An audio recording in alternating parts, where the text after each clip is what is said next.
Makialam sa damayan. A. Alamin ang mga wastong pamamaraan upang makaligtas sa sakuna dulot ng natural disasters. L. Lugar na ligtas ang pangunahing hanapin upang maging handa at ligtas sa sakuna. A. Aksyonan ang mga panganib gamit ang mga kaalaman na naibabahagi ng iba't ibang media. M.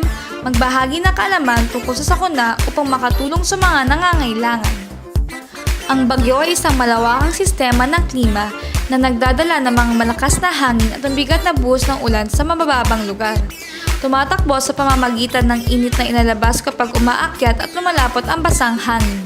Ito ay namamataan dahil sa pag-ikot ng mga ulap o meron ng sirkulasyon. Mga dapat gawin bago bumagyo. Manatili sa loob ng bahay at maging kalmado. Umantabay sa mga ulat sa mass media. Patibay ng mga bahagi ng bahay na maaaring maapektuhan. Ilagay ang mga gamit sa mataas na lugar. Ilagay sa hindi aabutin ng baha ang mahalagang gamit pati na mga basura. Maghanda ng flashlight, fully charged na cellphone at radyo na may bagong baterya.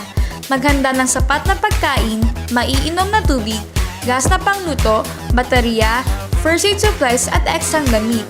Siguraduhin tatagal ang supplies ng 3 hanggang 7 na araw. Mga mahahalagang dokumento ay dapat nasa sealed envelope or container.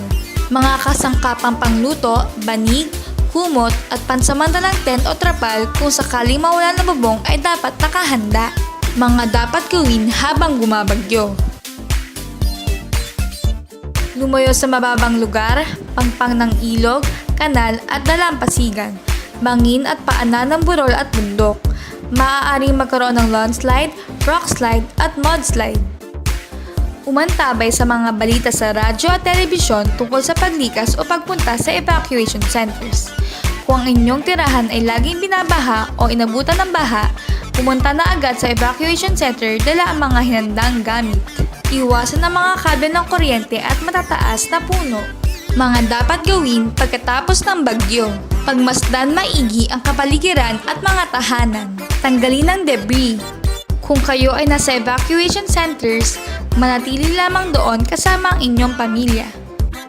Para sa iba pang impormasyon, maaari lamang kayong tumawag sa mga hotline na ito.